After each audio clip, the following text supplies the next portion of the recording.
Hey, welcome back. It is Sunday, January the 19th, 2025, and it's rally day. Right now it's pretty early in the morning. It's about 6:30 a.m. here,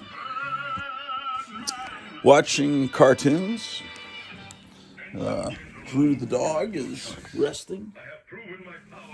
And we're getting ready for the Right Side Broadcasting Network to go live on YouTube. I think they're going live at 8 o'clock Central, so that's about an hour and a half.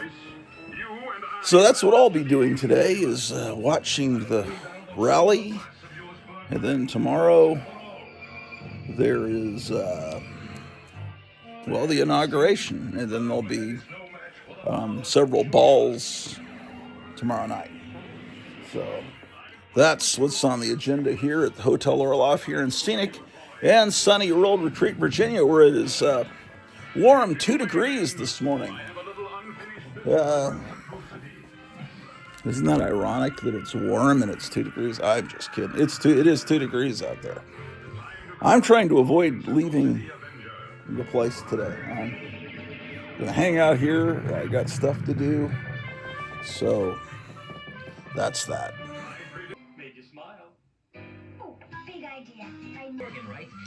It's the Gratu Orloff Show, ladies and gentlemen. So it's Dolly Parton's birthday today. We've got a Trump rally. We've got Birdman and Space Ghost cartoons on television. Last night I spent, I was recording all night because now there was a syndicated radio series that was on the air from the middle of my third grade year. I think it came on in November of 73, and it went off the air in around Christmas of 74, my fourth grade year. And I never heard it at the time. It was syndicated to 600 radio stations across the U.S., and it was the National Lampoon Radio Hour. Now, I was aware of the National Lampoon when I was in third and fourth grade. First time I saw the National Lampoon, I was in second grade, and I'd seen it on newsstands, I think. I thought it was a news magazine, the National Lampoon. I didn't know what Lampoon meant. I thought it was like the National Review or something. It was some news magazine. But I saw one when I was at the PX with my dad or mom, and it was there on the newsstand, and it had a drawing of a cartoon of a crime scene, and someone was dead on the ground with a knife in their back, and there was blood everywhere, and someone was slipping on the blood, and everyone was laughing because someone was falling down, and it was. I just thought, what is this? This does look like U.S. News and World Report, which is the magazine my dad read. So I opened it up, and inside there was a parody of an old Dell comic book. It was a parody of a Tom and Jerry comic, and it was called Kit and Caboodle. And the cat and the mouse did the same things Tom and Jerry or, Bugs Bunny and the Roadrunner would do, except everything had real consequences. So by the end of the comic, the cat, both his legs were gone and the top of his head was chopped off, and it was just a complete gore fest, but drawn in the Dell comic style. And I thought, man, I shouldn't be looking at this. What is this? And then I saw another issue that had a parody of Batman, and it looked just like a Silver Age Batman comic, but he was an old codger. And the Joker was, and I think, they were in a nursing home or something, but it was drawn just like the comics that I'd seen. So I realized, okay, this is kind of like Mad Magazine, except with slick paper, and maybe this is not meant for people my age, but I was loving what I saw. Then I opened another one, and it had a drawing by, I don't know if it was Bernie Wrightson or Neil Adams, but it was called Bat Day, and it was a 2-page spread. And it was, you go to ball game, and they give out little bats to kids, on bat day, little miniature bats. Well, this day, the bats had attacked the baseball stadium. Everyone was running out of the stadium, and the bats were ripping off their faces, and I thought, well, this magazine, anyway. A few years pass. That's about 73. Lone Star Comics opens in Arlington, Texas, which is now mycomicshop.com, and it's a comic store, and they sold old issues of National Lampoon, and some of them had Frank Frazetta covers and Neil Adams art, and it was, because it's comics related, and I started buying up in the late 70s. I'm getting almost every issue of National Lampoon that was published. Between that and General Bookstore, which was in downtown Arlington, I got boxes and boxes of National Lampoon, which, I was 12, 13, 14 years old, probably a little too young, but I was, definitely, but I was buying that magazine. And then I found out there were records of the National Lampoon, and then I realized these records have a lot of the same cast members and writers as Saturday Night Live, which at that point in the late 70s was still good, and it was not just good, it was wonderful.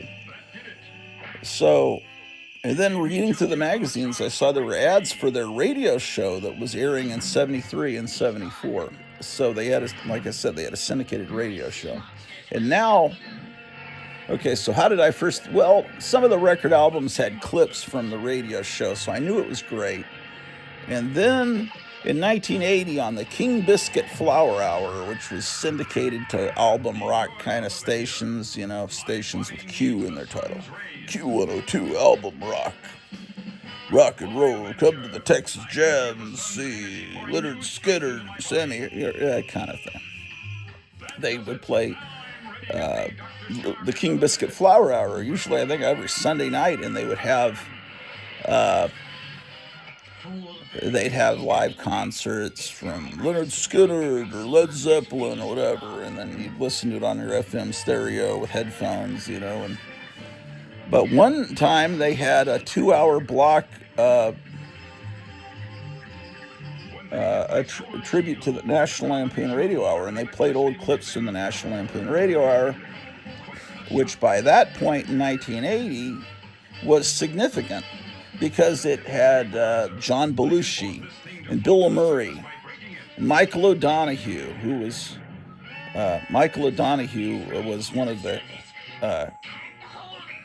he's one of the voice actors, but he was also the main writer on the National Lampoon Radio Hour for the first, I think, 12 or 13 episodes. And then he was the main writer on Saturday Night Live for the first 3 years of it. And he went by Mr. Mike. And he did some of the same routines on the National Lampoon Radio Hour that he later did on Saturday Night Live, like an impression of Ed Sullivan. Here's my impression of Ed Sullivan with giant knitting needles shoved in his eyes. Then he'd roll around on the floor screaming. Of course, you didn't see him rolling around on the floor on the radio show. You just heard the screams. And it was a pretty... some stations didn't like the show because of its adult humor or sick humor. But it... Okay, so you had Harold Ramis on there, who was a writer for National Lampoon that later went on. You know who Harold Ramis is, I need to tell you. Christopher Guest was one of the best. Chevy Chase was on. So people that were on the National Lampoon Radio Hour that later went on to Saturday Night Live, you got John Belushi, Chevy Chase, Bill Murray, Brian Doyle Murray, Christopher Guest. I think Joe Flaherty was on there. He went on to SCTV, not Saturday Night Live. About the only people that weren't on the National Lampoon Radio Hour that were on Saturday Night Live were like Dan Aykroyd, and he came from Canada, and Lorraine Newman and Garrett Morris. I think just about everyone else had ties back to the National Lampoon Radio Hour. It was just like the National Lampoon Radio Hour I mean, Saturday Night Live was limited in that it was a live show and you had sets, and they had to quickly change their makeup and everything, and they're in between commercials for the next skit. But National Lampoon Radio Hour didn't have any of those constraints because your mind, like old time radio, created what they look like. So you didn't have Belushi could be Brando or Joe Cocker, and it just sounded like Brando or Joe Cocker. You didn't have to put makeup on him. He could. Your mind would do all that. It was theater of the mind. So the King Biscuit Flour Hour played it, and I tuned in and it was like I got the last half hour. It's like, holy smoke, this is the National Lampoon Radio Hour. I loved the magazine, and now I'm hearing this radio show that I'd only heard about, and I start trying to record the last half hour. Well, the next day at school, some guy at school, I forget his name, he had recorded pretty much the whole show. And I said, I got it. So I got it. I borrowed the tape and recorded it from his tape. So I was able to get that. Later, that was about 1980. Later in the 90s, I was at RPM Records in Dallas, and I got a 2-record set. The actual back then, they would send the King Biscuit Flour Hour on records to the radio station, and then they'd play the records. And I got a 2-record set that was that episode of the King Biscuit Flour Hour with all the National Lampoon that I got it with the commercials and everything. But that guy it was on the same night that the Towering Inferno premiered on television. So at some point, that guy stopped recording the show. He didn't record the last little bit of it because he wanted to go watch the Towering Inferno. So finally, I'm just trying to convey to you how many years I have sought after this show. Then Rhino Records put out a CD set with a lot of the best skits in the National Lampoon Radio Hour. And then late 90s, maybe early 2000s, National Lampoon Radio Hour was syndicated, but it was in abbreviated form. It was shortened. It wasn't everything. And I recorded all those, but it still wasn't everything. It was edited. And then I discovered last week that the Internet Archive database, Internet Archive, on you can Google the Internet Archive, has someone has put up every episode of the National Lampoon Radio Hour with the original 1970. Some of them have the original 1973 Columbia Records commercials and everything, recorded from some New York radio station. So I've been recording those. I'm already up to episode 22. I think there's 40 something. So I'm recording them onto disc. And so since I discovered there was a National Lampoon, basically there was a National Lampoon Radio Hour. That's been about 50 years of me seeking after this radio show. And now I'm recording it and getting it, at age 59. So that's it's a lot of fun. I've always loved the original Saturday Night Live. I always loved National Lampoon, and it's something that I encourage you to go to the Internet Archive. I guess I could put a link down below to the actual page. That would probably be nice of me. So that's what I've been doing last night. So I have to beam from my phone the Internet Archive signal to my Roku player. And then my Roku player feeds into my DVD-R recorder, and that's how I record. And that's what I've been up to. Also, I encourage you to watch. Last night, Trump got off the airplane near Washington, D.C. and Virginia. Sometimes I have to remind myself that Washington, D.C. really is land that was Virginia. But anyway, he had a Trump golf course, I guess, near Washington, D.C. So he lands there, and he's out on a balcony with his wife watching fireworks going off. And he's got this stern look on his face, like, Vengeance has come. And the fireworks are beautiful and the music's great. It's really great. I really recommend that you look at the fireworks display from last night. So you can get it on YouTube. Well, the Trump rally tonight or later this afternoon's in a hockey stadium in Washington, D.C. So we need to pray for Trump's safety and for safety of our nation. I think we have great days ahead of us, ladies and gentlemen. This is going to be a great 4 years and hopefully a great rest of our lives. Once people see what's going to happen, maybe people will become less afraid.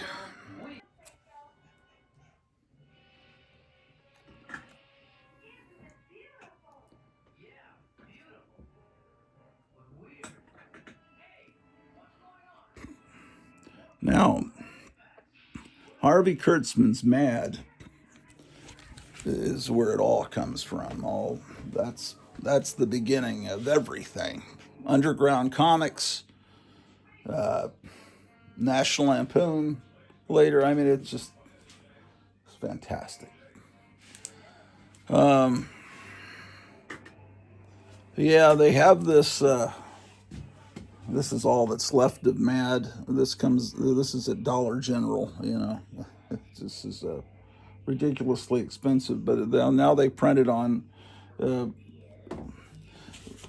they print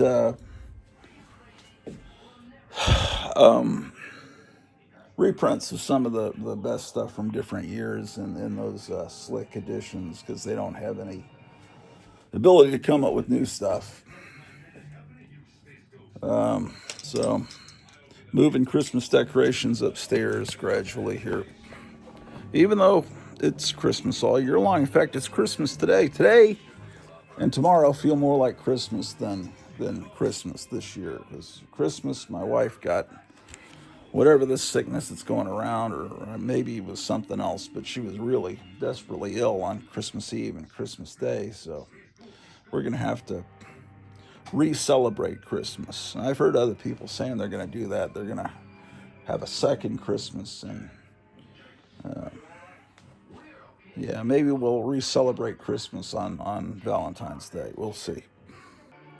Well, we have sunrise here in Rural Retreat, Virginia. It's insanely cold out there.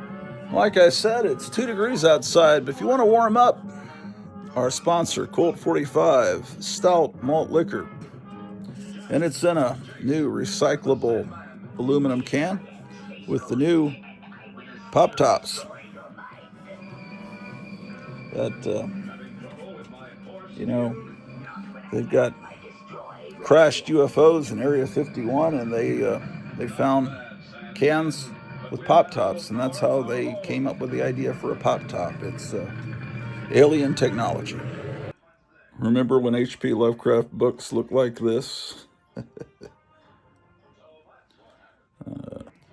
When the Doc Savage books became popular, they started coming out trying to reprint other pulps.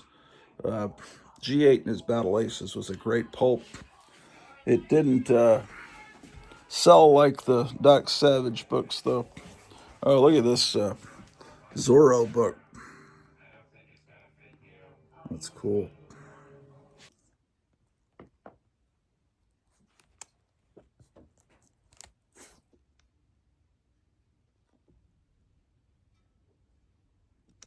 This is the firework display last night. I had to turn the sound down because the music will create a problem. How about that?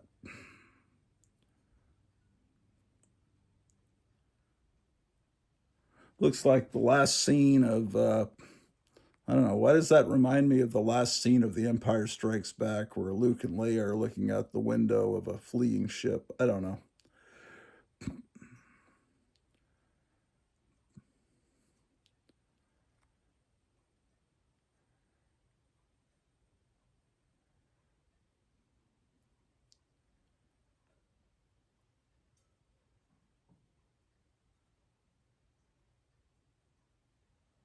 I don't know. Does this channel show their faces? Hold on, let me see here. Let's fast forward a bit. This may just be from behind, but if you go over to Right Side Broadcasting, if you go to the official Hispanic inauguration ball, they cut away from the Hispanic inauguration ball to show the fireworks, and they get his face. They have a camera going the other direction. Let's see, where is that?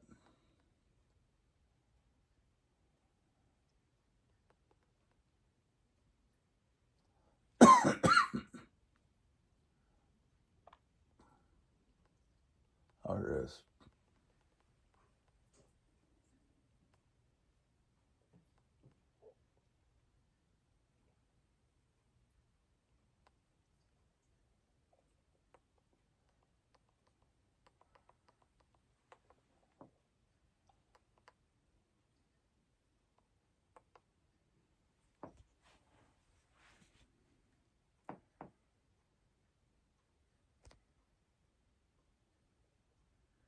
Yeah, they get shots from both sides.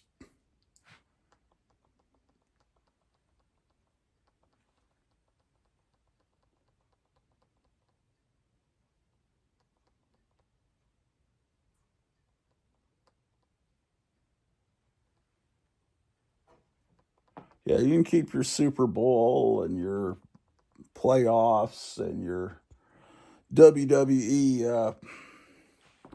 What do you call it? Pay-per-views. This is my entertainment. Oh boy.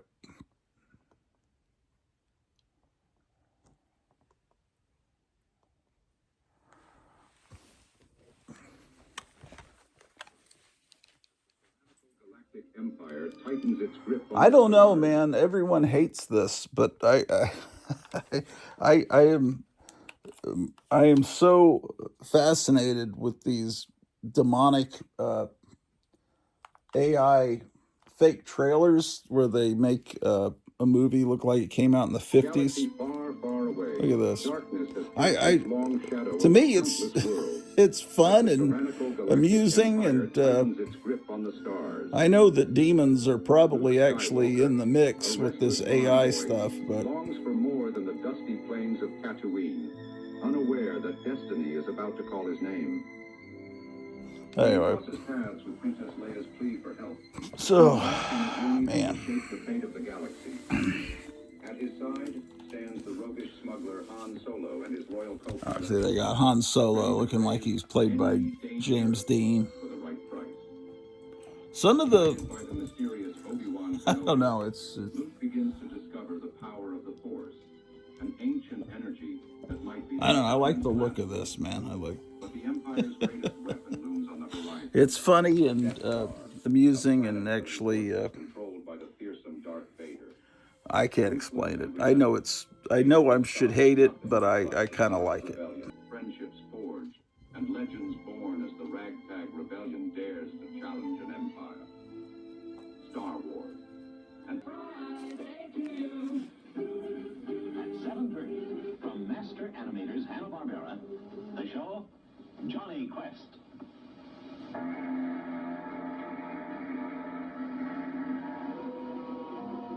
Keep a sharp lookout, helmsman. Aye, aye, sir. There was really nothing ever like Johnny Quest.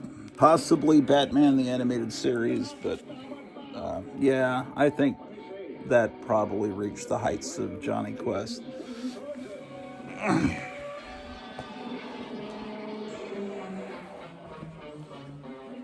Well,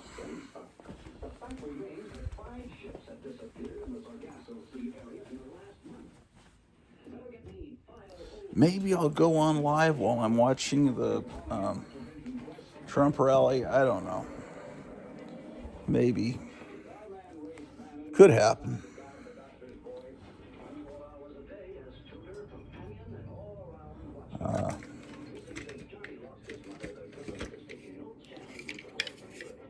My childhood SSP racer.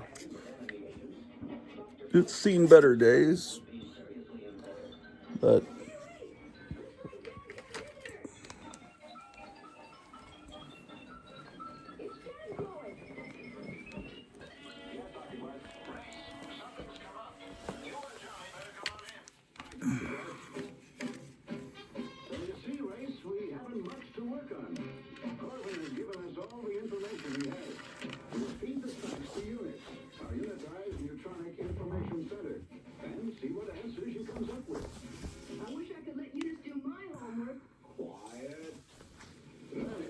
treat. She didn't eat. See if I can knock the camera over. Missed.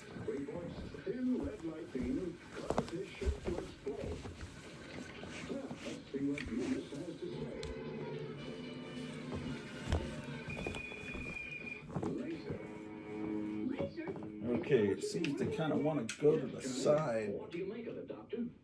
Oh, man. Let me show you with this working model. Now, laser is atomic radiation focused in a narrow beam of light. It's strong enough to cut through steel.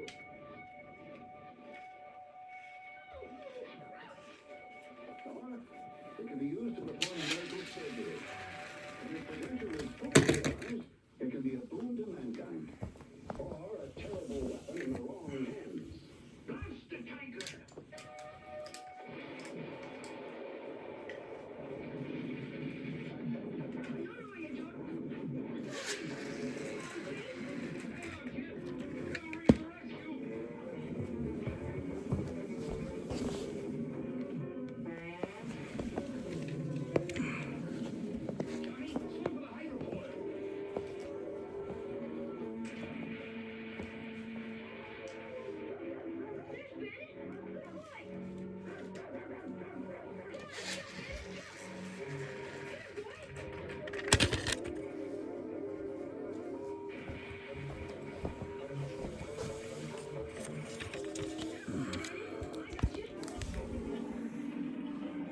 This is, I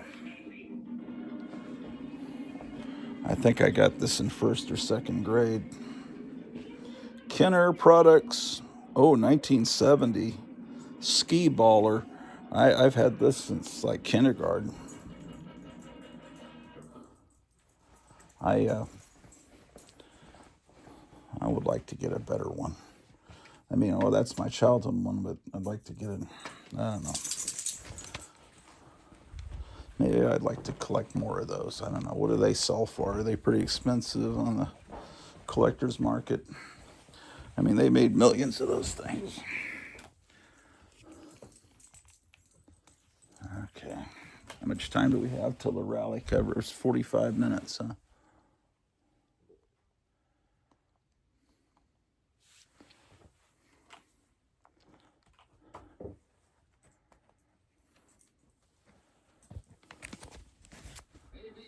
Where we'll be seeing you every Friday night. Join the Adams family.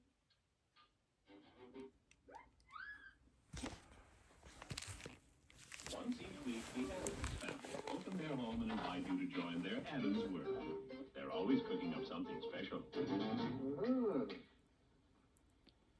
That's odd.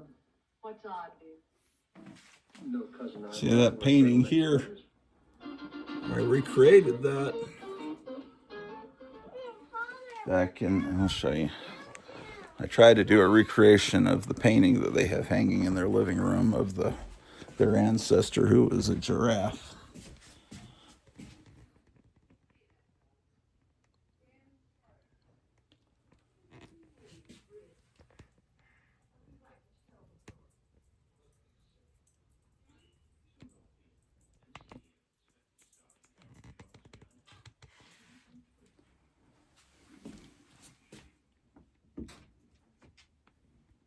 There's a lot of Adams family stuff around here, as there should be in every home.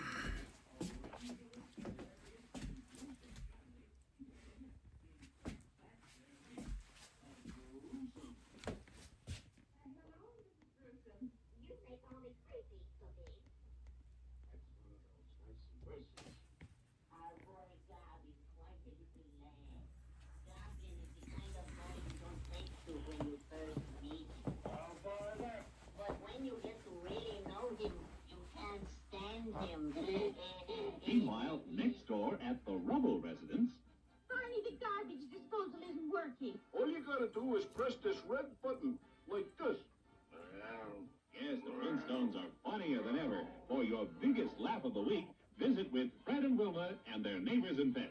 The Flintstones on ABC. Oh, those were the days.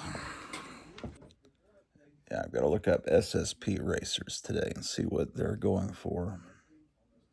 See, I was a little when I was doing that, pulling the cord out of that 1970. It looked like the little chip of plastic, like the plastic's brittle, and when I pulled out the cord, that it had chipped the plastic, and that disturbed me. And I'm thinking, man, well, I guess if you buy one from eBay, it's going to be, excuse me, just as old and just as brittle. But I want to still be able to play with my 1970 toys. I don't want, but I guess I'm a little more brittle than I was in 1972. This was just put up 2 days ago on Friday. It's the Frazetta Girls YouTube channel. They're talking about well, it's Frank Frazetta's granddaughters run this channel, and they're talking about how I think Frazetta did 3, maybe 4 covers for National Lampoon, and it's about that. So I'm eager to watch that video. Let's see what it looks like outside, man. You dare me to go outside in just a t-shirt and 2-degree weather? Let's see, man. See how it is. See how long I can take it.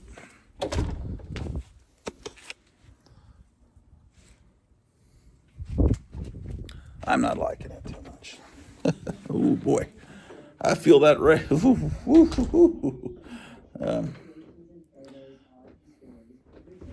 That would have been real funny if I'd locked myself out of the house. Oh, that would have been amusing. Oh, golly. How to improve the magazine with a modest budget.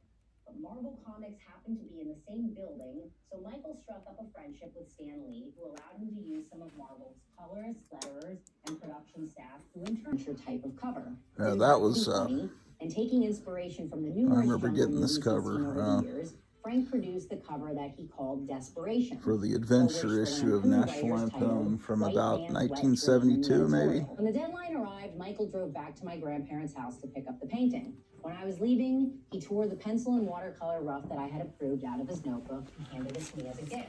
Oh my gosh. National Lampoon. Well, let's so it's almost 0 degrees outside, but the boiler is running well, hopefully. So just got to keep our fingers crossed.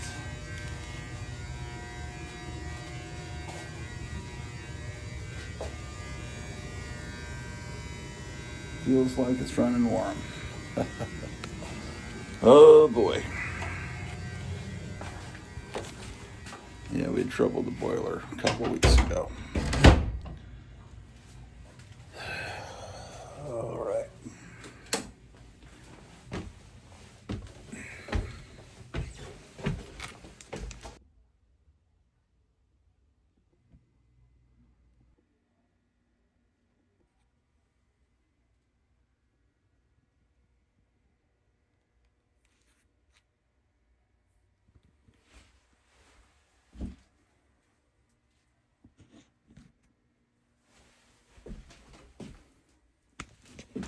Oh my gosh, the Joker fell over, man.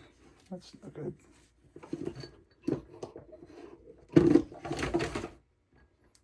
What chaos has ensued here.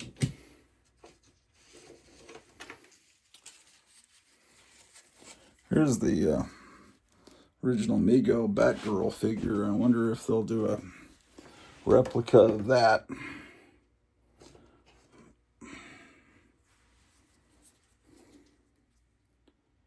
These are little figures that had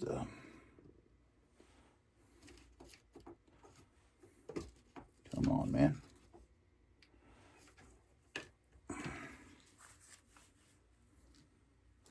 Mr. Mixyzpatuluk or Mr. Mixpidolix, depending on who you listen to on the pronunciation. was he? Oh, yes, indeed.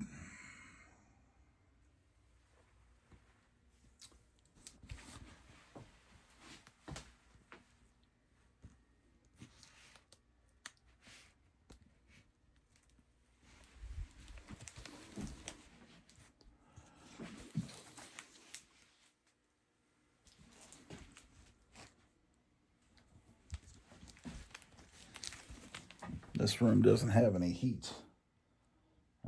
The heating system was never. Well, that was something happened to the previous owners, or previous tenants of this place. The owners never fixed the heat doesn't go into that room. Oh well. What a shame. I guess the Trump coverage doesn't start till 9 a.m. I thought it was going to start at 8 a.m. So that means I still have 70 minutes before this starts. Oh boy. Well, in which case I have time to head upstairs, I guess.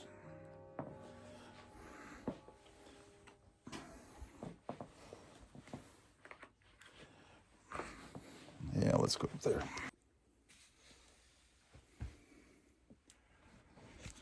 Okay, well, we're back up here. Let's see what we can do up here. Staying nice and warm. Some lights on.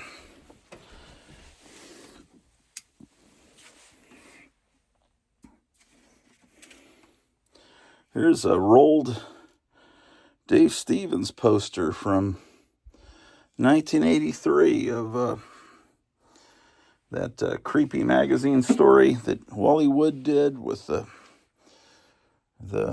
barbarian guy that's like got a kind of almost a frog head or a lizard head.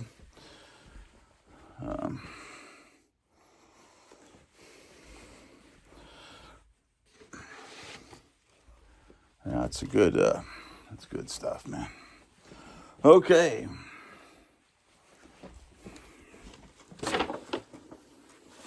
We're up here in our Christmas Wonderland. I've got to get this Elvira stand up, standing. It's always something, man.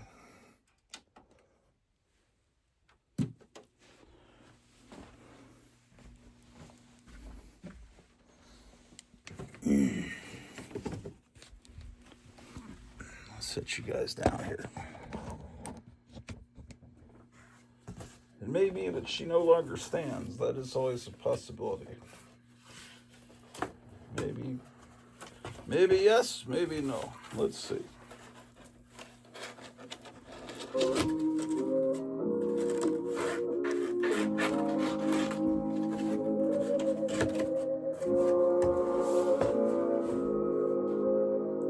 Oh well, she's kind of standing.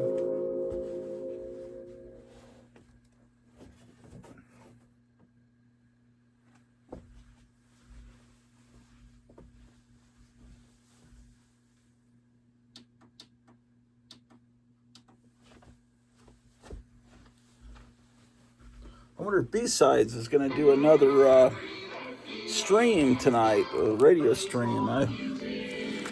Hopefully, if they do, they'll keep it up because I won't be able to watch it on the first round because I'm going to be watching the Trump thing.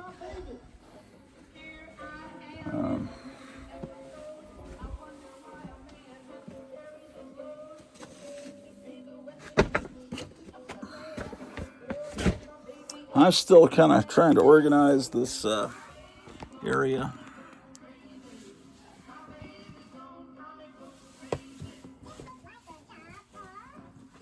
That's some nice clothes, huh?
found these shoes that I think I've hardly ever worn. My wife said I complained about them when I first got them and never wanted to wear them. Now I'm looking at them thinking, well, they probably aren't that bad. So I'll try those on.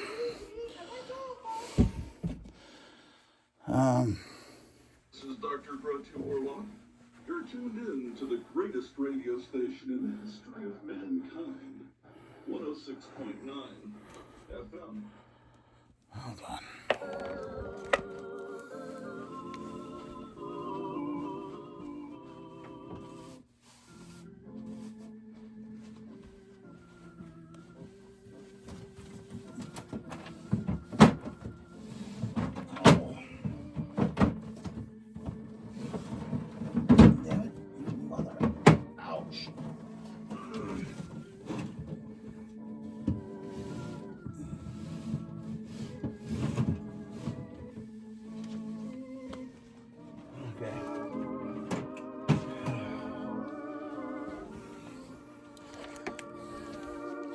Every time I come up here, I'm trying to make this a little bit better. We're going to build back better and make the comic book room great again. Still got a lot of problems, but starting to straighten up a little bit.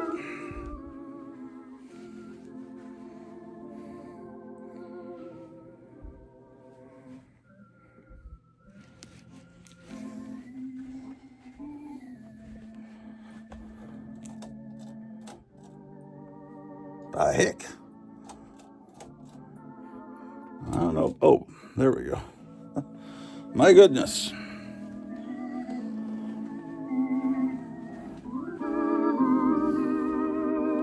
I have this promotional poster that I guess I'm in a color copy of this promotional poster I have, and I laminated it at some point, so I guess I'll put this up. It's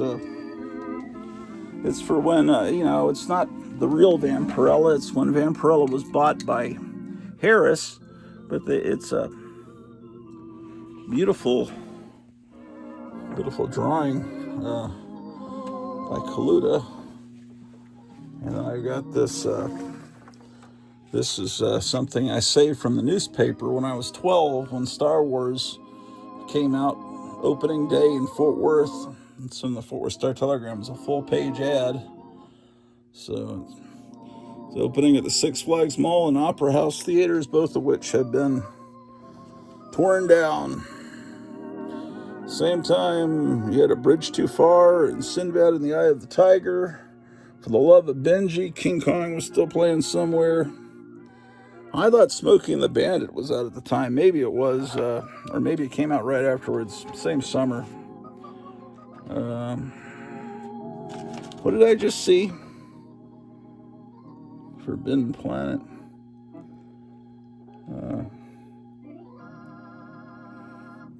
Run for Your Life, Charlie Brown. Oh, there's a movie that a friend of mine really liked, Cross of Iron. It's a good movie. It just, it's weird in that it's a World War II movie where the hero is a German. It's a guy that was actually a war hero for the other side. It's kind of like reading an Enemy Ace comic book, A Bridge Too Far. I forget the name. I think the guy's name was Steiner, and there's a whole bunch of movies, I think, about that guy over in Germany. I think that he's someone kind of like Rommel, who Rommel was against Hitler, and he was a great commander, and even Patton. It's kind of like when you look at the other side and you've got a leader that's admirable and was good, like Robert E. Lee. Because even the people, everybody liked Robert E. Lee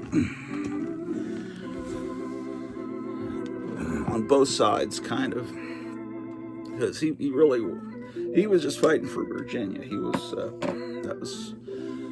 wasn't a slave owner. Okay. Books I need to file. Why don't we do that? Well, since we can't see the Trump rally yet. I tuned in some channel. They were showing some parade, but I think that was a trick. I don't think there's any parade going on at this hour. But I could be wrong. If there was, I'm pretty sure Right Side Broadcasting would be covering it. Okay. I've got this one box that's filled with books that need to be filed. I've got this comic shop news. It's got someone's trying to make a Silver Age looking Batman style art for something called Shadowhawk. And it says Bob Vane. Some of these old comic shop news, they were freebies at the comic stores. I'd save them. This is from December 19th, 1994. I don't know. Does anyone save them? Does anyone care about them? It seems like at some point, probably not in my lifetime, these will become interesting to somebody. If anyone even still likes comic books in 30, 40 years, I'm not sure if that will happen. Okay. What is this box? Oh, this is a box of Batman comics. Why is this out? Oh. I'm not sure why this box is out. Let me see here. So where's the box? Oh, there. I must have been looking to see if I had a particular Batman book. I don't know. That's Batman from the... There's no light. Where would be a better spot? Okay.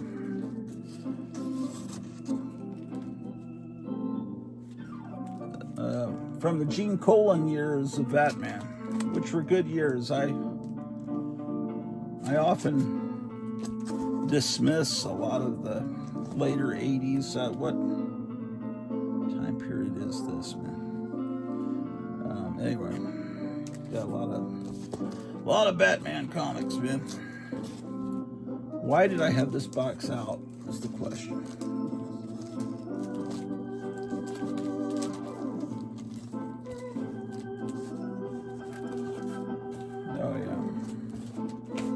This is, I was talking to, I think Gary Davis was on a live stream, and he was talking about this cover.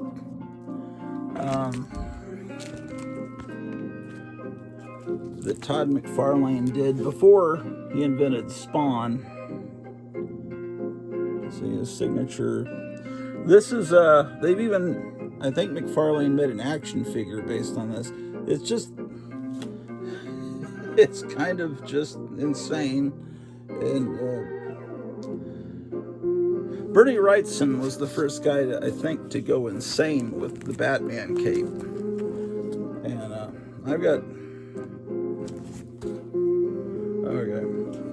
I got various, these used to be in dollar bins all the time. You got the newsstand versus the one that went to comic stores, the direct edition. Yeah.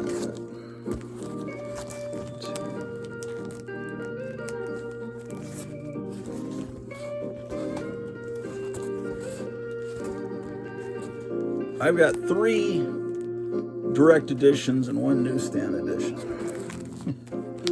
That's not normal for me, but I became aware that cover was weird enough to... Anyway, people love it. It is a cool cover, I have to admit. The question is, what is the last Batman comic? Oh.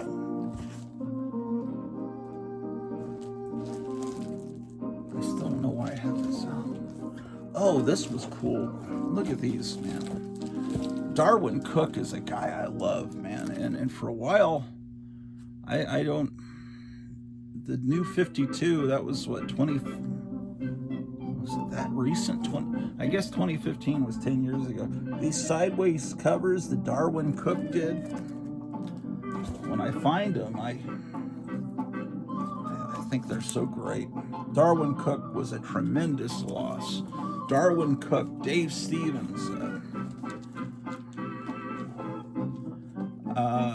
Dave Stevens, I was buying all his stuff up when he was, at the time. And then a lot of people have discovered him just recently, enough to bring the prices way up because of a documentary. But sometime people are going to rediscover Darwin Cook.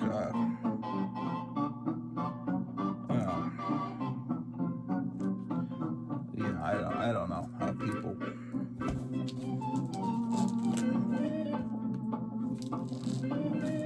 Oh my gosh.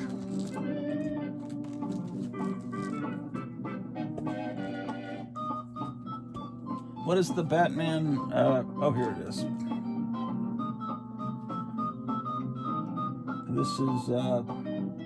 This is significant because it's the first time Harley Quinn was in a comic book. She started on the cartoon series because DC had been doing all this weird stuff with the Joker. They had this graphic novel, Arkham Asylum, out where Joker was in a wedding dress, and it was like explained that the Joker is really in love with Batman. That's why he's obsessed with Batman. So therefore, they had to,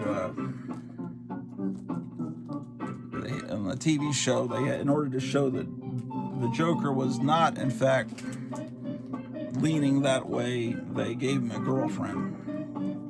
And then I was in a comic store and I said, Neil Adams is back on Batman? I had no idea, but it turned out everyone said, no, yeah, but it's no good. I mean, he's writing, and he's someone that's a great artist, but shouldn't be given the ability to write the stories. So I was excited, and I was like, man, you're kidding me! Batman's back on Batman. Batman's back on the Neil Adams comic. Neil Adams back on the Batman comic. And so it was a 6-issue miniseries that I guess he did in his older age. What else is in this box while I have it out? Oh, this is a good time to look at these, because every so often, Kevin at Gotham City Comics will be on a live stream and he'll pull books out of a box, and I'm like, do I have that? I don't know. Like this is Batman Family number 2, but I don't have Batman Family number 1, so that's important to know. I mean, some people enter everything in on their phone, and then they can pull their phone out at any time and tell. But so I have 2, and then I have 4. So it looks like I don't have the odd numbers. I don't know why. Probably because lawn mowing money and washing and waxing a station wagon, there's only that money can only go so far in allowance, because this is when I was a kid. Oh, here's 5. Uh-oh, what's wrong with this book?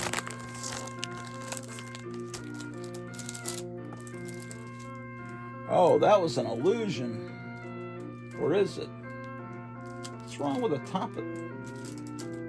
Something's wrong with the top of this book. Oh, yeah.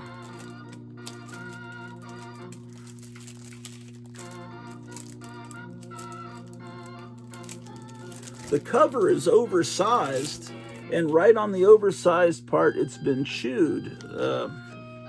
There's no chew on the interior pages, but see, the cover is oversized, and it's got some chew. That's disgusting. But I don't.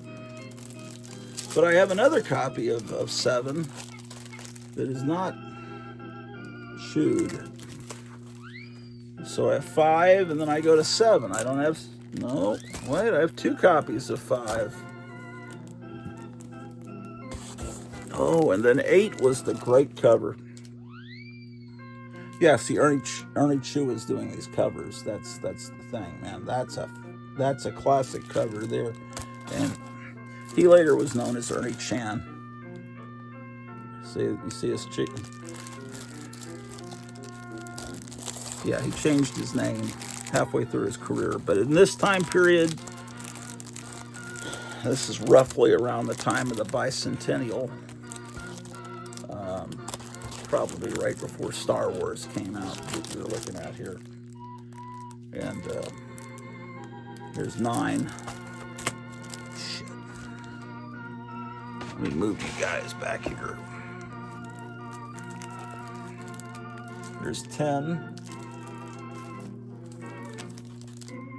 11. I think this went. How far did what? Then I don't have 12 and 13. Here's 14 that looks like I bought that one from Kevin. And 15.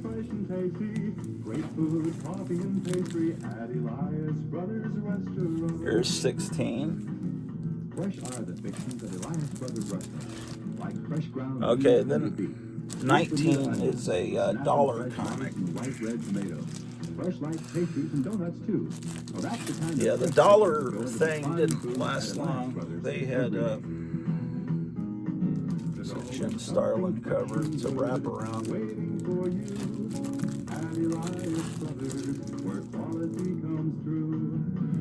Now, look at that. That's great. That's my time period, man. That's what I love. Let's just get these books back in. This box is starting to get a little tight. Let's get some books out of the back.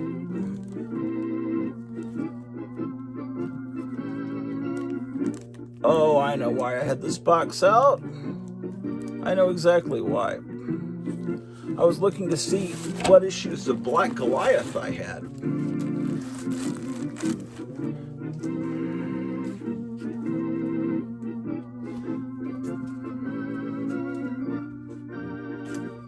I remember the new Black Hawk. That's from 5th grade. Yeah. DC salutes the bicentennial.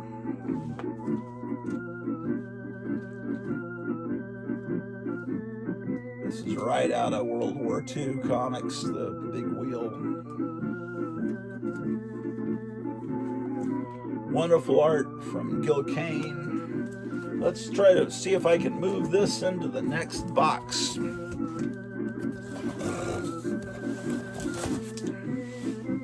Possible. It's possible. Possible. That's the problem, is expanding and moving the comics from one box to the other.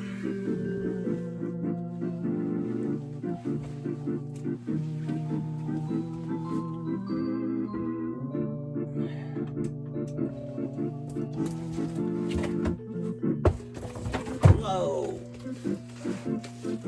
Yeah, I think I got a little room in here.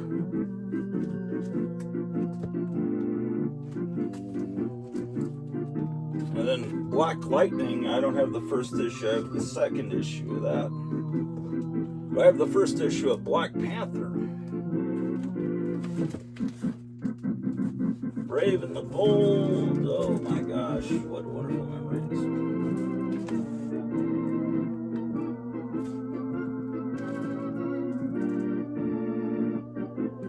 Okay.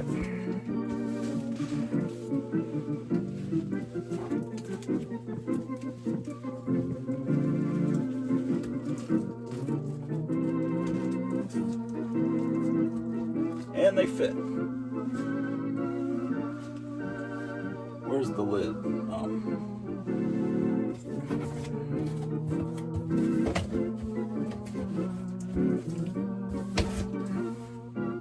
There'd always be jokes like on Firesign Theater Records when someone said lid, because apparently that was a hippie word for some amount of marijuana or something.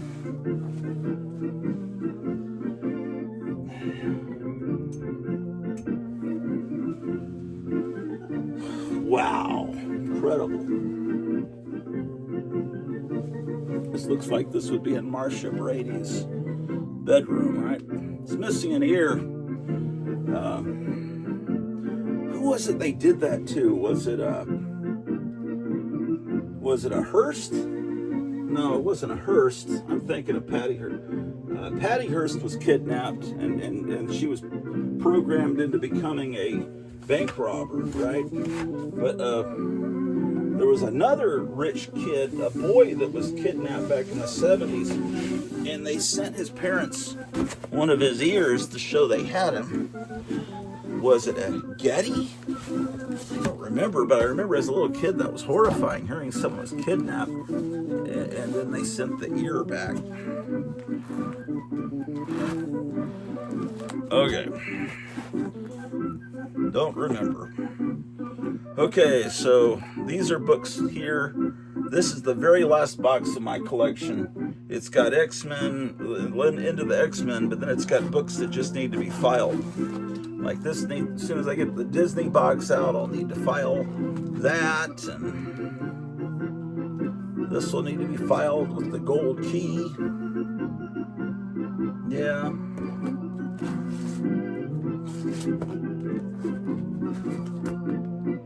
This needs to be filed with the Archie comics. Yeah.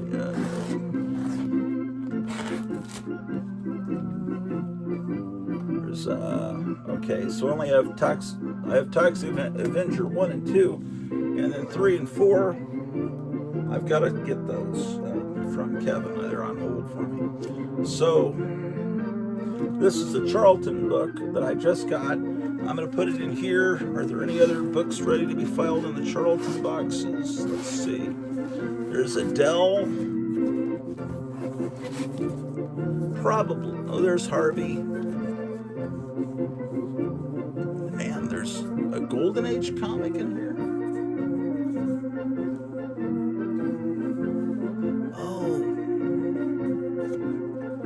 I probably got this Red Rider comic from Last Frontier Comics. Yeah, he sent me some extra books a few months ago, and as a gift, and I think that was definitely one of them. Here's DC Metal Men from the 70s. It's number 54. We're going to get that in here. Do I have any other? Oh, here are the DCs. This is a great book, 4-star spectacular, number 4.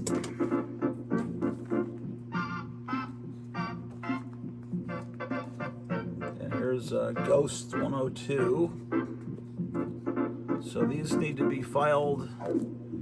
Okay, so F, G, and then this is a reprint of that comic I'm always talking about that Last Frontier sent me a copy as a gift of this comic that I've been missing since probably 3rd grade. It was the first comic I ever bought by myself, so it was significant to me, and I think I traded it for an issue of Famous Monsters in 3rd grade. Something like that. I'm thinking that must have been what happened to it. And then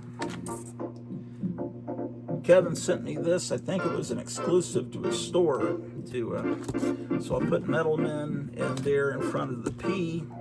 Oh, and by the way, I hear that Sergeant Rock, they've already cast him, and there's going to be a movie. They're going to start it like in a month or something, filming it. And I think this weekend or Monday, they're going to start filming the Supergirl movie. And they've got this girl playing Supergirl. I don't know, what is her name? Millie Babcock? I'm not sure if she would, well, I'm sure she wouldn't be my choice, but for casting of Supergirl, but I'm sure she'll do great.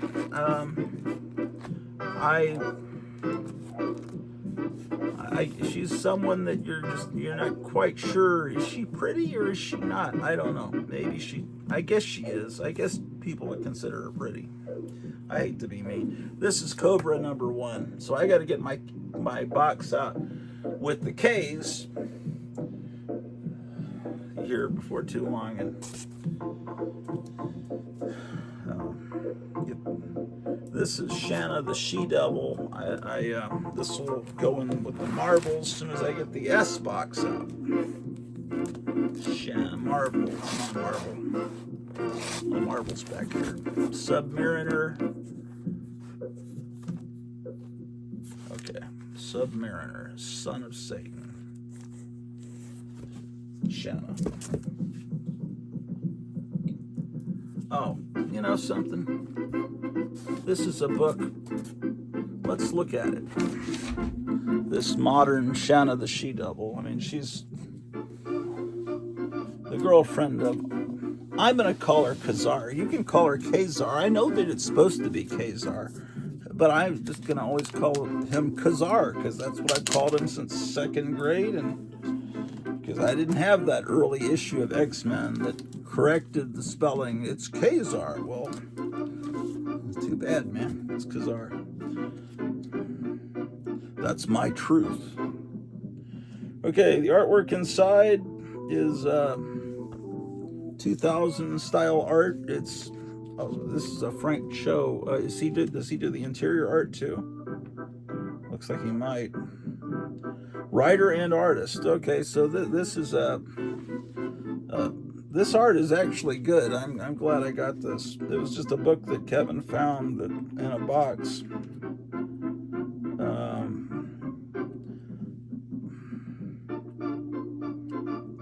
I can tell it was owned by a smoker at some point.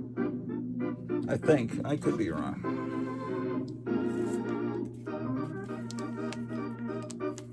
There were several boxes I went through once that, oh man, this guy brought the whole back of his car filled with boxes of 1990s comics from his brother that had passed away from COVID.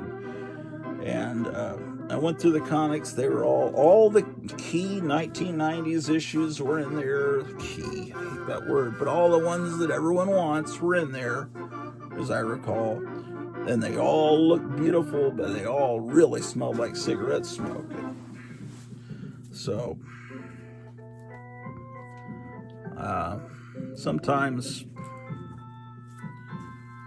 well, when people are, that can, I won't give you any medical misinformation, but smoking is probably not, if you're a smoker, COVID could hit you a lot harder, and you know. This is the new Aquaman relaunch. This is a cover that just has Mera on it. But they're making him look like the classic Aquaman with short blonde hair, not long hippie hair, not a beard, not a hook. But now they're giving him powers where he can conjure water creatures, you know, create creatures and, you know, out of water and stuff, giving him... he has a little bit of a blonde beard, but he is blonde. And so I wanted to explore this new comic. I'm trying to be not so much of a curmudgeon and give some new comics a chance. And that one looked somewhat interesting, you know. So I will read that, but I'm going to put it in this box so it's safe. So that'll go before 4-star spectacular. Okay.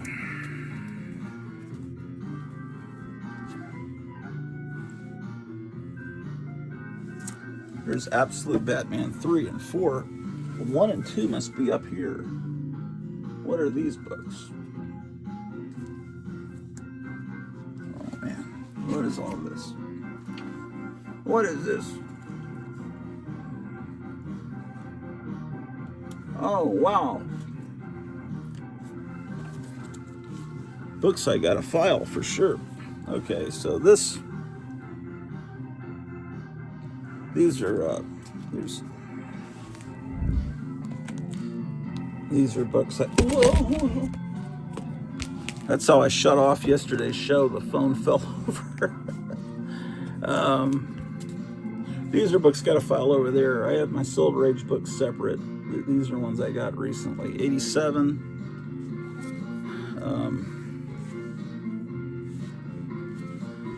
91. These books mean a whole lot to me. There's Amazing Spider-Man 48.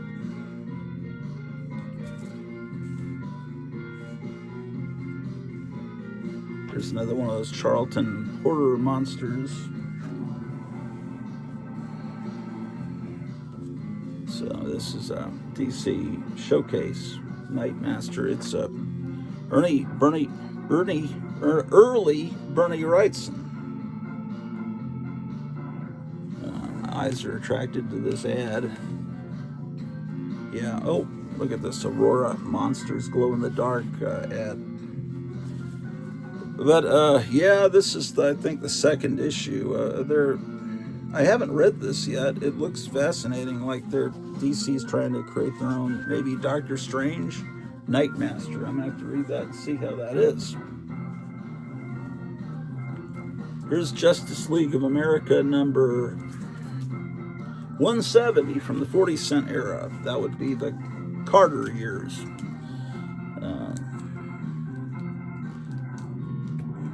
Again, we saw during the rain, I won't call it a rain, during the years of Carter, comics went up from, I think, a quarter when he got in. Maybe they had just gone to 30 cents when Carter got in. Yeah, maybe they'd been 30 cents for a little bit. Yeah, I think so. But then they went up to 35 cents, then to 40 cents, then 50. Man, they just kept going up. Ooh, it's the Trump comic, Trump 2024. Yeah, speaking of, I gotta get down. I don't want to miss a second of the rally coverage. So let's get this in here in the independent books.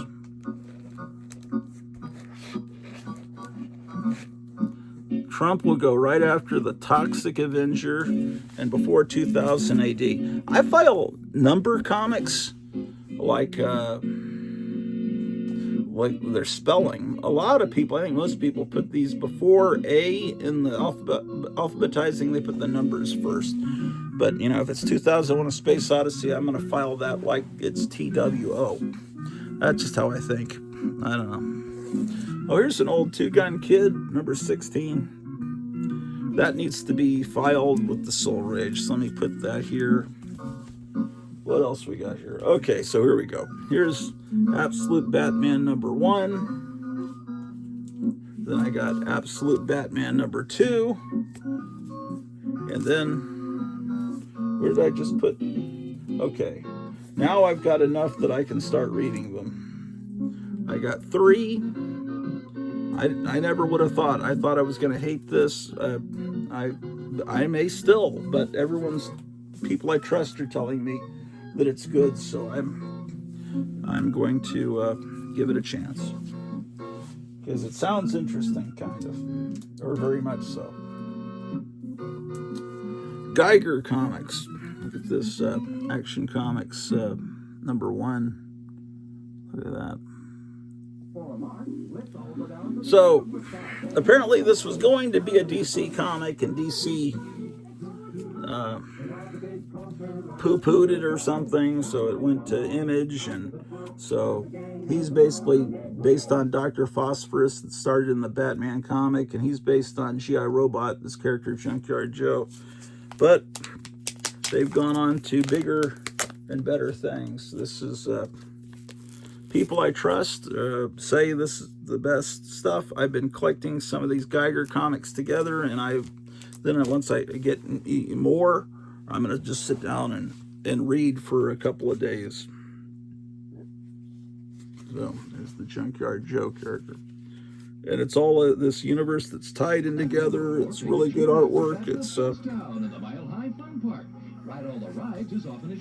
bunch of interesting characters tied in together. It's I guess they call it the Ghost Machine universe. Get set for the greatest in family entertainment. Hurry to Ghost Town in Maggie Valley, North Carolina, where the fun never stops. Geiger. Okay, that would go over here.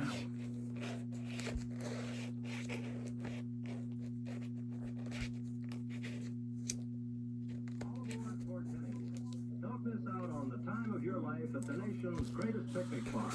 Hurry, hurry, hurry. All aboard for Kennywood. There's always lots to do, lots to see, something for everyone in the family. Kennywood's Kittyland is the nation's largest. Even the smallest tots can ride there. Don't leave anyone at home when you go to Kennywood, where there's never a dull moment. The nation's greatest Combat Kelly It's an and the Deadly unbelievable Dozen. wonderland of fun. Kennywood, the tri-state's favorite playground. Bigger and The better War than mag for people who hate war. the thrill sensation from England.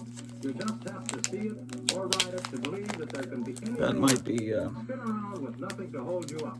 Hurry, hurry, hurry. All aboard, let's go that to definitely Kennywood. dates this to the Nixon era of comics. This is late Vietnam War era.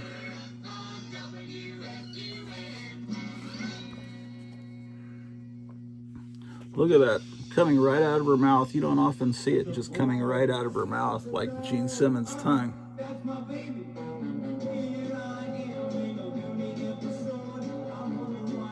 Yeah, I thought so. Dick Ayers, artist, Gary Friedrich, writer. John Tartaglione is the inker. You gotta go see Tartaglione. He'll take care of what you need to have taken care of. Tartaglione is your man. He'll ink your story. Great stuff. Combat Kelly. Anytime I can get 20-cent era, no question asked. That's my time period. That's when I came of age in comic books, is the 20-cent era. So I don't even have to question it. No matter what genre it is, if it's 20 cents on the cover, it's going to be great.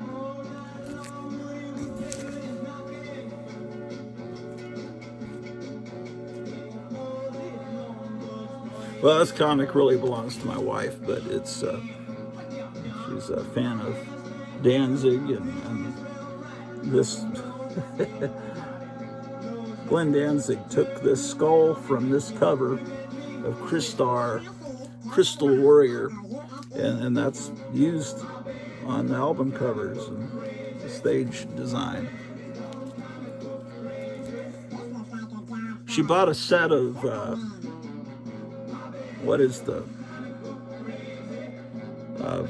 Sam Hain.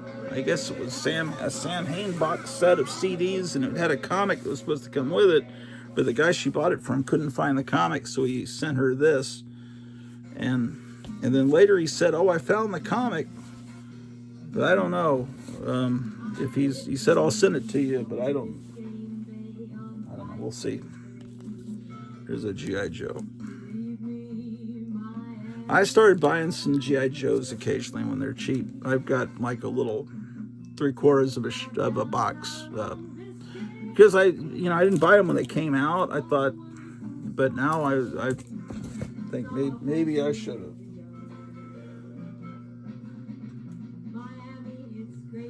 Here's this Heat Seeker comic that it's issue 2, so issue 1 must be in here in this box.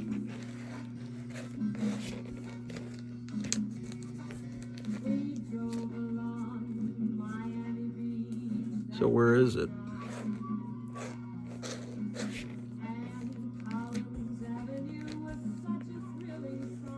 Oh man, this stuff's not.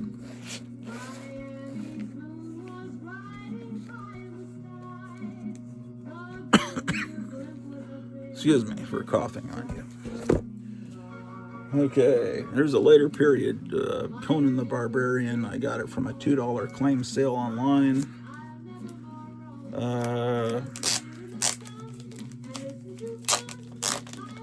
These later Conans tend to be kind of rushed. Not. This looks good though. Yeah, this art's great. I can immediately tell it's great. This is John Buscema, plot and art. Michael Fleischer, dialogue. Rudy Nebris, inks. Okay, John Buscema with Rudy Nebris doing the ink. It makes, yeah, he's a good inker for Buscema. Yeah, this looks good. As a general rule, Conan the Barbarian, this is 1984. The ones that were after the movie came out, they were kind of weaker. You know, it's so Buscema. So basically, Buscema wrote the plot, and then Michael Fleischer wrote the dialogue. That's kind of what Stan Lee used to do in, you know, that's he would, because Kirby and, you know, Ditko didn't write dialogue that well. And that was an important component in all that assembly line. This is Cruel Kingdom, a modern EC comic. It's they're not doing the titles that EC did. They've come up with their own titles, and this is a they have a Cruel Universe comic that's a science fiction comic. This Cruel Kingdom, it looks like it's a science fiction comic, but I think it's mainly a like a sword and sorcery comic, and that's not a genre EC ever went into. But I mean, they had a comic called Valor in the later period about knights, and they had piracy in the days after they shit-canned their horror and science fiction line. They tried to do a pirate, and they even tried to do a comic about psychoanalysis. I mean, the comic doesn't look like an EC comic. I'm going to see how, this is the first time I've experimented with one of these new EC comics. I've been poo-pooing them. There's another one on hold for me with a great Christmas-looking cover. Some of this art doesn't really look that bad. I really was kind of sold on the cover here. That's kind of what I did there. So we'll see how that is. Science fiction kind of comic from EC. I don't think there's a single person alive that worked in the EC office or on EC Comics in any way. As far as I know, I don't think there is. Some of the last of them might have been the real young people that work for EC, like Marie Severin. Even she's gone. Yeah, see, it says sorcery. So, sword and sorcery was a genre that existed in the early 50s when the original EC was around. It was genre from the 20s and maybe early 30s from Weird Tales and when Robert E. Howard was around. But it didn't come back into the popular consciousness with nerd people until the 60s when the Conan stories started to be reprinted in paperback, and then in 1970 when Roy Thomas brought Conan to Marvel. Cruel Kingdom. Let's get that in here.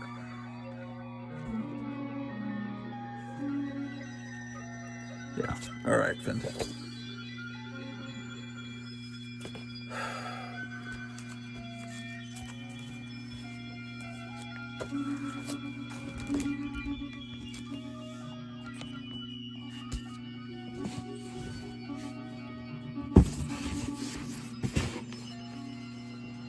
I can't tell what time it is up here in the attic. Please put in the comments down below what time it is right now so I'll know. Also, if you have the ability to do this, if you're not watching a lot of you watch on a TV set, but if you're watching on your phone, hit the little heart like button, because that gives me a little dose of dopamine when I see someone's liked my video. Anyway, it's just a nice gesture to do. I have not been eating right now. It's getting harder and harder to stand up. I've got to get back on my diet.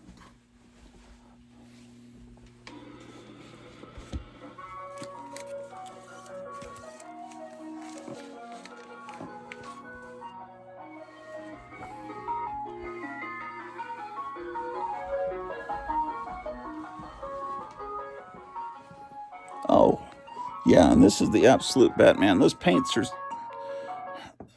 apparently they didn't take my wife looked to see if my paint was on the way, and somehow the transaction didn't go through, so she had to redo it. So now the paints are on the way from Amazon. So there's no place around here for me to go buy paint. There's not a, like a, what do you call them, Michaels or MJ Design. I mean, I'd have to drive an hour, and I'm not driving an hour in 2 degrees. But anyway, the paint will be here soon, and by next weekend, I would think definitely. And then next weekend, I'll paint Meyer's cover. I'll live on a show. Yeah, that's what I'll do. Well, I got some books kind of filed, kind of, sort of.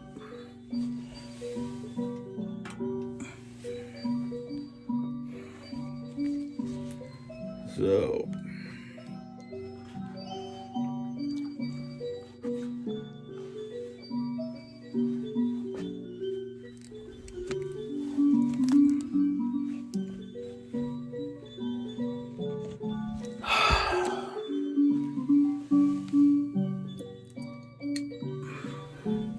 I grow weary of this nonsense. Plus, I haven't had breakfast.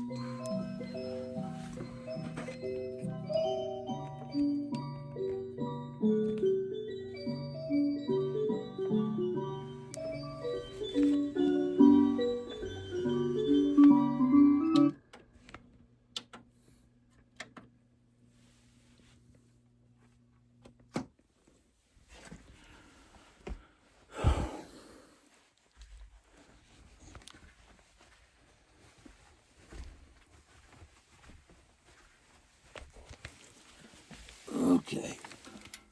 I'll just turn this power strip off.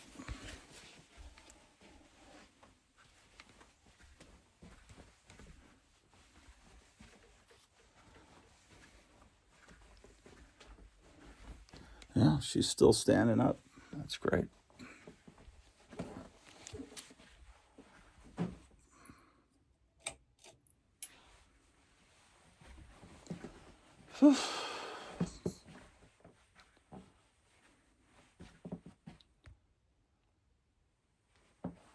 Well, I encourage you to watch the Trump coverage today on Right Side Broadcasting.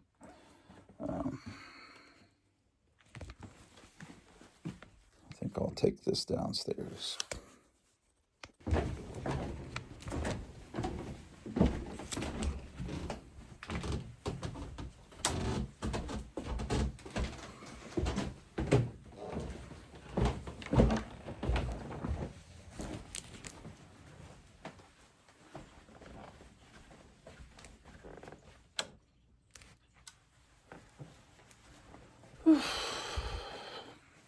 Let's see how much.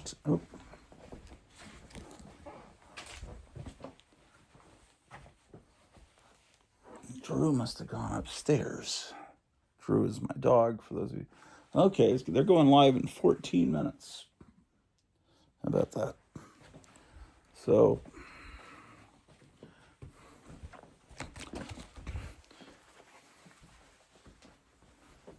let's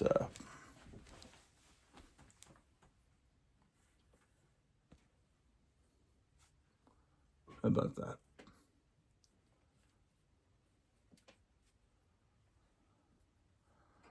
Okay. So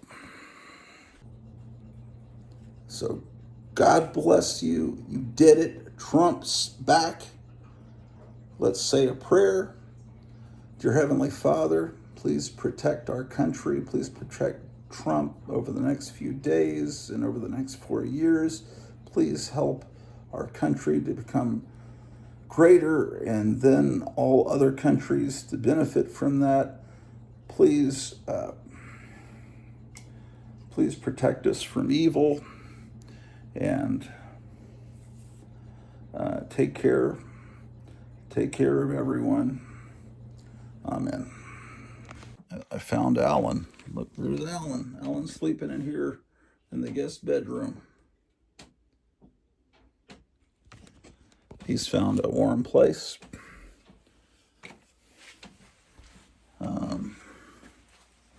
And again, if any of you know who this guy is, nobody could identify him the other night in a live stream.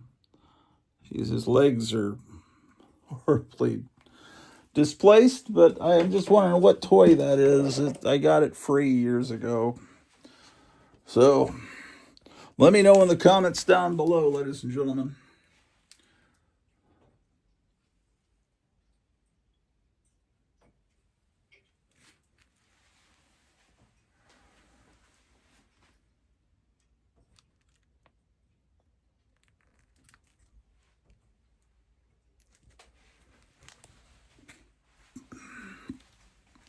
Well,